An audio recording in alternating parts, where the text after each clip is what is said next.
Pane mashoko ari kushamisa vanhu nekuti tikapinda kunyangwe paX handle unokunzwa vanhu vazhinji vachiti muri kuti general vaita sei, muri kuti chii chambonyasa kuitika, tipei full information. Sana pena mashoko ayo anobuda tiona kuti ayo pane mashoko marumors ari kufamba achitenda zvinzi aiwa VP Chiwenga havasi kuziva mawhereabouts avo amanoti vaenda kupi kana kuti vahwanda kupi. Mashoko ashamisa vanhu havanyasi kuona kuti aiwa nezvituko zvazvichingoitika zvatikana zvambobudiswa nezimba zvinzi aiwa ane madeath regalia aVP Chiwenga akabudidzwa nomusi Saturday. Zvinobva zvanyatsa kulingana kuti aiwa hapana kumbomira zvakanaka. Asana pena masvika mudanyoko panapa majara jairos inobva subscribe like or turn on the bell icon. Ameno masuzi avo anowana kupi vataona kazhinji chinge chiri chikwadi. Majara jairos anodanyira achiti Chiwenga's whereabouts not known.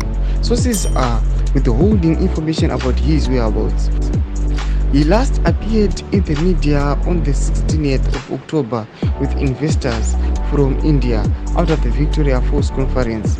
ED has been appearing at events without Chiwenga and Kembo Mohadi. Thomas Wambuda toko pana majara jaros achiexpose achiti aiwa vanhu havasi kuda kutaura mawhereabouts ake.